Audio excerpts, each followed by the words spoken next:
So I think all of this is weird, this combination.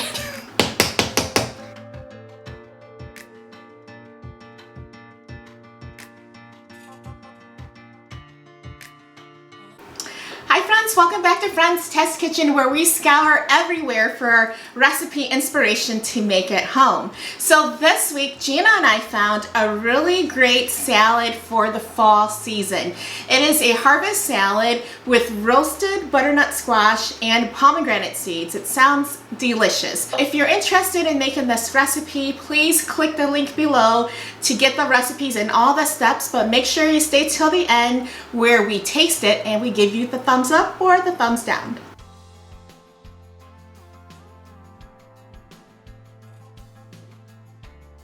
For this recipe, as with all recipes, it's always a good idea to prep your ingredients first, but I would say for this one in particular, I would highly recommend prepping everything before you get started. So there is some prep work. So first is we are going to prep the butternut squash, and we're going to season it and then put that in the oven.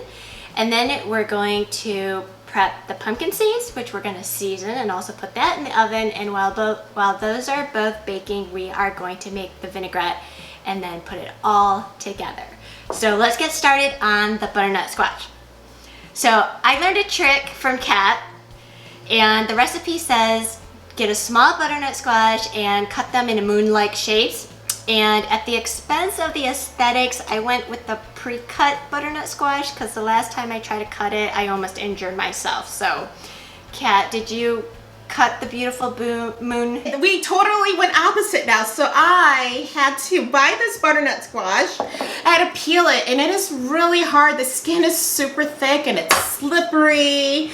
I peeled the whole thing first and then I cut it, and the cutting part is really hard too, because just to get your knife to go all the way through is a little tricky, so be really, really careful.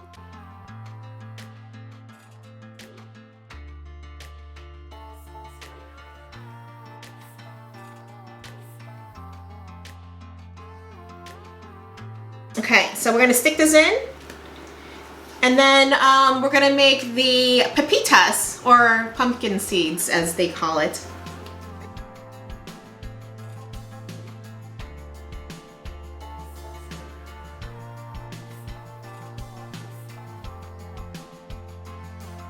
Okay, so while the squash and the pepitas are baking, we are going to start on our vinaigrette, and there is some cooking involved.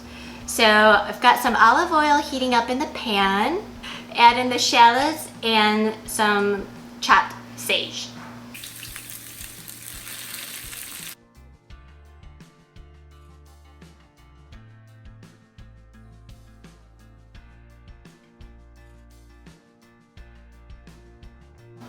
So I think all of this is weird, this combination.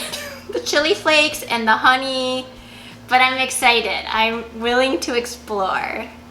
So this is a warm vinaigrette, right? So I think it's supposed to help kind of wilt down that kale, because kale's a little tough. So Kat, taste your vinaigrette. Tell me what you think. Oh, I just used my finger. I don't do that when I'm cooking for others. This is just for my family and myself. Hold on. It'll probably just be me eating it, so. I like it. You don't like it? Mine has a strong olive oil taste. I don't taste the honey. Oh, well then add more honey. I'm gonna add more honey. Oh, you know, actually what I did do different, I couldn't find pomegranate juice, so I got a pomegranate blend. So see, that might be it. Maybe that's why mine is milder, because of the blend. Oh, because mine is really tangy. Yeah. I'm gonna set this aside. So the next thing we need to do is get our giant bowl of kale.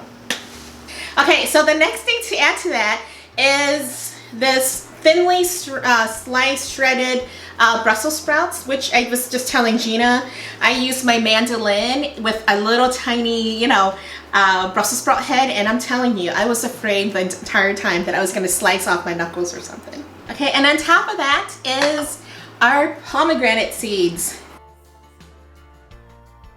I've never bought pomegranate. so I had to look up how to seed it. Cheetah! And I'm revealing too much maybe. Like, why is this girl cooking for us? But this guy showed a hack. So Kat, I don't know if you did it this way, but he cut it in half and then he just pretty much put it underwater in a big bowl and then just broke it apart.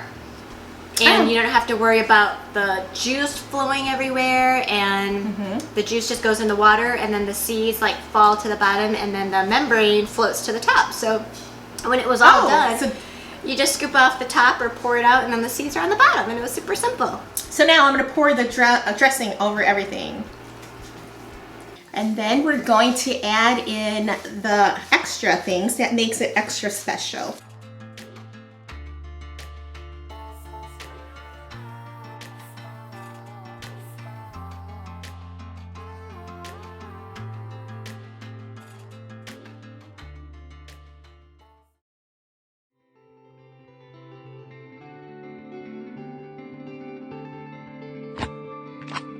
So in terms of ease and taste, we're gonna do it on a scale of 1 to 5. 1 being super hard, 5 being easy and delicious, right? So, and how easy was this to make? I give it a 4. Yeah. Okay. But in terms of taste, all right. I might get that go. I give it a 4.5. 4.5? Why the 4.5? I liked it a lot, but it's not something I would feel satisfied just eating by itself. And that's kind of how I would rate a 5 salad versus a 4 salad. I wanted to leave room for what would make a 5-star salad. I think the pumpkin seeds adds a good taste, but it adds, for me, an odd texture of making it more difficult to chew. I feel like sometimes when you're eating something and you're like, yeah, maybe I should have burnt it more. It'd be crispier, break down easier.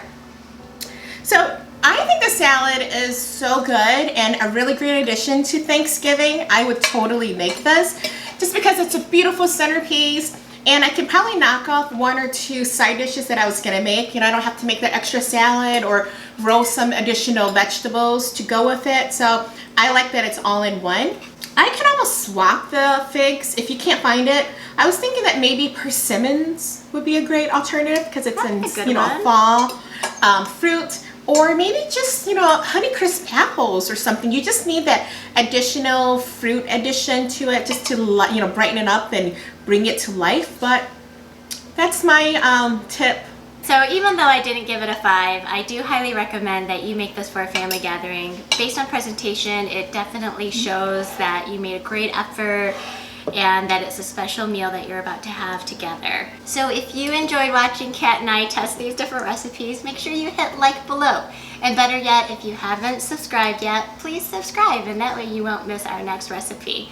We look forward to finding our next recipe for Thanksgiving. We'll see you next week, and we can't wait to cook with you again.